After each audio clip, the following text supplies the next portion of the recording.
Hello मेरे students, welcome to Arvind Thakur sir classes. आज मैं वीडियो या पेन और पेपर पे बना रहा हूँ, बोर्ड पे नहीं। देखते हैं किस तरह का होता है, आप गौर से देखो। आज की इस वीडियो में आपको बताने वाला हूँ गेटरमैन रिएक्शन, गेटरमैन रिएक्शन के बारे में। गेटरमैन रिएक्शन एक रिएक्शन हमारा होता है जिससे हम लोग बेंजीन डाइज़ोनियम क्लोराइड से फॉर्म करते हैं। हम लोग हेलोबेंजीन, क्लोरोबेंजीन, ब्रोमोबेंजीन प्रिपेयर करते हैं और बेंजीन कार्बोनाइट्राइल भी प्रोड्यूस करते हैं। लेकिन ये जो गेटरमैन रिएक्शन है, इस गेटरमैन रिएक्शन को हम लोग गेटरमैन फॉर्माइलेशन भी कहा जाता है। गेटरमैन फॉर्माइलेशन रिएक्शन भी कहा जाता है। इसको गेटरमैन सैलिसाइलिक एल्डिहाइड सिंथेसिस भी कहा जाता है। ऐसा क्यों बोला जाता है, इस रिएक्शन देखते हैं। ये गेटरमैन रिएक्शन जो हमारा गेटरमैन फॉर्माइलेशन रिएक्शन है, इसमें हम लोग बेंजीन में CHO ग्रुप में फॉर्माइल ग्रुप ऐड करते हैं इस रिएक्शन में। यह बहुत पॉपुलर रिएक्शन है। इस रिएक्शन का जो नेचर है वो पूरी तरह से हमारा जो फ्रिडल क्राफ्ट रिएक्शन है उसके जैसा है। यहाँ पे बेंजीन है, बेंजीन को रिएक्ट कराते हैं हाइड्रोजन साइनाइड से, HCN से, और HCN के साथ साथ हम लोग HCl और जिंक क्लोराइड भी लेते हैं। जिंक क्लोराइड यहाँ पे लेविस एसिड काम करता है, इसलिए जिंक क्लोराइड की जगह पे AlCl3 एल्युमिनियम एनहाइड्रस AlCl3 भी आप ले सकते हैं। फिर सेकंड स्टेप में हम लोग यहाँ पे वाटर यूज करते हैं और फिर हमें मिल जाता है बेंजल्डिहाइड। ये रिएक्शन का मैकेनिज्म देखते हैं। सबसे पहले हमारा HCl जो है, HCl भी एसिड है और हमारा जिंक क्लोराइड भी एसिड है। जिंक क्लोराइड जो हमारा है लेविस एसिड है। तो जिंक क्लोराइड HCl पे अटैक करके पहले Cl- एक्सट्रैक्ट कर लेता है इसका, और इस तरह से ZnCl3- फॉर्म हो गया है और H+ प्रोड्यूस हो गया। ये H+ HCN पे अटैक करता है, HCN के नाइट्रोजन पे, क्योंकि इसके पास लोन पेयर है, राइट। HCN के जो नाइट्रोजन है इसके पास लोन पेयर है, इस लोन पेयर पे अटैक करता है H+, मींस इनफैक्ट नाइट्रोजन अपने लोन पेयर को डोनेट करके H+ से बॉन्ड फॉर्म करता है।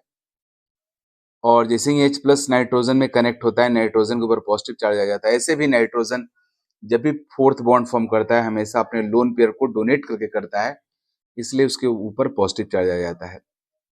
यह होने के बाद हमारा रेजोनेटिंग स्ट्रक्चर हो जाता है, मींस रेजोनेंस हो जाता है।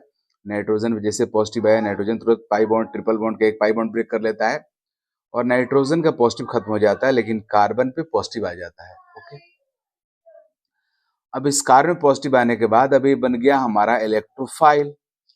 अब जैसे ही बेंजीन रिंग हमारा आएगा, बेंजीन रिंग पे इलेक्ट्रोफाइल का इलेक्ट्रोफिलिक अटैक होता है और बेंजीन रिंग का सभी कार्बन आइडेंटिकल है और कार्बन ओनली वन टाइप के है, इसलिए किसी भी कार्बन पे कनेक्ट हो जाएगा। एक तरह से एरोमेटिक इमाइन फॉर्म हो गया है। अगला स्टेप में हम लोग जब वाटर से रिएक्शन कराते हैं तो यह इमाइन का हाइड्रोलाइसिस होता है और ये बॉन्ड ब्रेक होता है। ये रिएक्शन हम लोग पहले भी स्टीफेंस रिएक्शन में देख चुके हैं, जहाँ पे हम लोग साइनाइड से एल्डिहाइड का प्रिपरेशन करते हैं, वहां पे इमाइन का ये बॉन्ड ब्रेक होता है और यहाँ पे हाइड्रोलाइसिस में वाटर भी हमारा ब्रेक होता है। अब इस कार्बन नाइट्रोजन डबल बॉन्ड में नाइट्रोजन कार्बन से मोर इलेक्ट्रोनेगेटिव है, इसलिए नाइट बाई बॉन्ड के ब्रेक होने से नाइट्रोजन पे आएगा निगेटिव, कार्बन पे आएगा पॉजिटिव, तो वाटर भी हमारा ब्रेक होगा। वाटर का जो H+ है वाला जो पार्ट है, पॉजिटिव जो पार्ट है, वो नाइट्रोजन में आके लग जाएगा और निगेटिव पार्ट जो हमारा OH है वो कार्बन में आके कनेक्ट हो जाता है। फिर एक और वाटर मॉलिक्यूल हमारा ब्रेक होता है, क्योंकि यहाँ पे कार्बन नाइट्रोजन के बीच का दोनों बॉन्ड ब्रेक हो जाता है। फिर सिमिलर कहानी यहाँ भी होगा, मीन्स एक और हाइड्रोजन आकर के नाइट्रोजन में कनेक्ट होगा और एक और OH आकर के कार्बन में कनेक्ट हो जाता है, और इस तरीका से हमारा यह जेमिनल डायोल फॉर्म हो जाता है, मीन्स यह फॉर्म होता है, जिसको मैं यहाँ पे शो नहीं किया हूँ, अब दिखा दे रहा हूँ। इसमें हमारा यह मीन्स एक्चुअल में इस तरीका से के फॉर्मेशन हो जाता है। CH, 2 कार्बन पे OH लग गया, जेमिनल डायोल हो गया, geminal diol. And you know geminal diol is highly unstable species, यहाँ से तुरंत वाटर बाहर निकल जाता है, मीन्स यहाँ पे ये हमारा इजिली डिहाइड्रेट हो जाता है, वाटर यहाँ से बाहर निकल गया और ये ऑक्सीजन कार्बन के साथ डबल बॉन्ड फॉर्म कर लेता है और इस तरीका से H2O बाहर निकलने के बाद हमारा ये फॉर्म हो गया क्या, बेंजल्डिहाइड। तो यह रिएक्शन था गैटरमैन रिएक्शन, जिसको गैटरमैन फॉर्माइलेशन रिएक्शन भी कहा जाता है और गैटरमैन सैलिसाइलिक एल्डिहाइड सिंथेसिस भी कहा जाता है। अब सैलिसाइलिक एल्डिहाइड सिंथेसिस क्यों बोलते हैं उसको आगे अब देखने से आपको पता चलेगा, लेकिन फिलहाल अभी ये हमारा गैटरमैन फॉर्माइलेशन रिएक्शन हुआ क्योंकि फॉर्माइल ग्रुप में CHO ग्रुप हमारे बेंजीन में कनेक्ट हुआ। इस रिएक्शन का जो मैकेनिज्म है, जो तरीका है, जस्ट लाइक हमारे फ्रीडल-क्राफ्ट रिएक्शन जैसा है। यहाँ पे मैं जिंक क्लोराइड लिया हूँ, इसकी जगह पे आप PlCl3 भी इस्तेमाल कर सकते हो। यहाँ मैं बताया हूँ कि ऑल्दो इट इज, एक और इम्पोर्टेंट पॉइंट यहाँ बताने जा रहा हूँ, although it is also highly toxic, zinc cyanide is a solid, making it safer to work with than gaseous HCN। Means मैं ये बताना चाह रहा हूँ कि HCN यहाँ पे इस्तेमाल होता है, बेसिकली हमारा HCN ही एक तरह से रिएजेंट है मेन, वही माइन बन के जाके कनेक्ट होता है हमारे बेंजीनिंग में। लेकिन गैसियस HCN भी टॉक्सिक होता है, आपको पता है साइनाइड टॉक्सिक होता है, लेकिन इससे भी ज्यादा टॉक्सिक होता है हमारा जिंक साइनाइड, जिंक सल्फाइड। लेकिन मोर टॉक्सिक होने के बावजूद लिखा हुआ although it is also highly toxic, means ज्यादा टॉक्सिक होने के बावजूद जिंक साइनाइड के साथ यह रिएक्शन करवाना ज्यादा सेफर है क्योंकि सॉलिड फॉर्म में रहता है, सॉलिड को हैंडल करना इजियर होता है इन कंपेरिजन टू गैस। इसलिए अगर पॉइजनस गैसियस कंपाउंड है तो ज्यादा डेंजरस होता है, तो इसलिए हम लोग जिंक साइनाइड का भी इस्तेमाल करते हैं। इस रिएक्शन में आप जिंक साइनाइड का भी इस्तेमाल कर सकते हो in place of hydrogen cyanide, और उसको आप देखो यहाँ पे किस तरह से हो रहा है हमारा। अब जिंक साइनाइड अगर आप यहाँ पे इस्तेमाल करते हो तो जिंक साइनाइड हमारा रिएक्शन करता है किससे, यह रिएक्शन करता है पहले हमारे इससे HCl से, HCl से रिएक्शन करके फॉर्म करता है HCN। मीन्स HCN तो यहाँ भी फॉर्म हम लोग करते ही हैं क्योंकि जिंक साइनाइड डायरेक्टली रिएक्ट नहीं करेगा, लेकिन चूंकि HCN गैसियस है तो इसको हम लोग रिएक्शन ट्यूब में ही प्रिपेयर करते हैं, मीन्स C2 में प्रिपेयर करते हैं। तो HCN का प्रिपरेशन हम लोग करते हैं जिंक साइनाइड और HCl को रिएक्ट करवा करके HCN प्रोड्यूस हो जाता है और साथ में जिंक क्लोराइड भी प्रोड्यूस होता है। मीन्स एक्चुअल में यहाँ पे हो जा रहा है कि हमारा ZnCN का whole two means zinc sulphide जब HCl से रिएक्शन करता है तो प्रोड्यूस हो जाता है 2HCN, रिएक्शन ट्यूब में प्रोड्यूस होता है और साथ में जिंक क्लोराइड प्रोड्यूस हो जाता है। जो जिंक क्लोराइड यहाँ पे लेविस एसिड काम करता है जो हमारे रिएक्शन में रिक्वायर्ड है यहाँ पे। तो यहाँ पे लिखा हुआ है serve as Lewis acid catalyst in C2, means C2 reaction tube, C2 बोलते हैं रिएक्शन ट्यूब को बोलते हैं, रिएक्शन मिक्सचर को बोलते हैं। तो हमारा यहाँ पे जब जिंक साइनाइड का इस्तेमाल करते हैं तो HCN हमारे रिएक्शन ट्यूब में प्रोड्यूस होता है।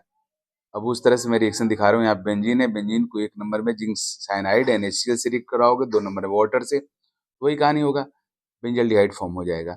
हाँ, जब फिनॉल को आप रिएक्ट कराओगे HCN से HCl, HCN HCl zinc chloride लेते हो और सेकेंड स्टेप में हाइड्रोलाइसिस करवाओगे तो इस बार जो CHO कनेक्ट होगा हमारा वो जो है एक प्लसम ग्रुप है जो ऑर्थो पैरा पोजीशन पे इलेक्ट्रॉन डेंसिटी इंक्रीज करता है, तो ये जो इलेक्ट्रोफिलिक सब्स्टिट्यूशन होगा ऑर्थो पैरा पे होगा। बेसिकली यह हमारा हाईली एक्टिवेटेड फॉर्म में रहता है, इसकी वजह से ऑर्थो पोजीशन पे ही हमारा इलेक्ट्रोफाइल कनेक्ट हो जाता है और ये हमारा फॉर्म हो जाता है, इसी को बोलते हैं सैलिसाइलिक एल्डिहाइड।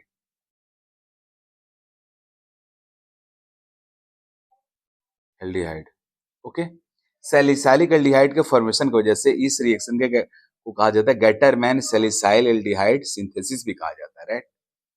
उसके बाद एरोमेटिक ईथर को भी आप रिएक्शन कराओगे, यहाँ भी सेम वही कहानी होगा, लेकिन जब आप एनिलीन से रिएक्शन करवाओगे तो रिएक्शन नहीं होगा, एनिलीन के साथ रिएक्शन पॉसिबल नहीं है। क्यों? क्योंकि एनिलीन हमारा एक बेस है, यहाँ पे HCN HCl ZnCl2 सब के सब हमारा एसिडिक नेचर का होता है, इसलिए यहाँ पे एसिडिक बेसिक रिएक्शन हो जाएगा और हमारा NH2 जो है वो एक स्ट्रॉन्ग है, हमारा HCl इसके ऊपर अटैक कर सकता है, ZnCl2 अटैक कर सकता है और NH2 को strong electron withdrawing group anilinium cation में कन्वर्ट कर देगा, फिर रिएक्शन पॉसिबल नहीं होगा। जिस तरीके से फ्रीडल क्राफ्ट जो रिएक्शन है वो भी हमारा एनिलीन के केस में फेल हो जाता है। फ्रीडल क्राफ्ट रिएक्शन एनिलीन के केस में नहीं होता है क्योंकि एनिलीन के अंदर जो बेसिक नेचर है वो फ्रीडल क्राफ्ट रिएक्शन के लेविस एसिड से रिएक्ट करके वो एनिलीन कन्वर्ट हो जाता है strong electron withdrawing group anilinium cation में, जिसकी वजह से अल्काइल कटायन जैसा पुअर इलेक्ट्रोफाइल बेंजीन में कनेक्ट नहीं होता। सेम कहानी यहाँ भी होता है, जब ये कन्वर्ट हो जाएगा इलेक्ट्रॉन विड्रॉइंग ग्रुप के रूप में, तो हमारा इमाइन जो कटायन है वो भी एक पुअर इलेक्ट्रोफाइल है, तो वो भी जाकर के कनेक्ट नहीं हो पाएगा हमारे स्प्रिंग में, और फिर रिएक्शन नहीं हो पाता, right. Gattermann reaction is similar to Friedel Craft reaction. Okay जी, इस तरीका से गटरमैन रिएक्शन कंप्लीट हुआ। Okay, thank you.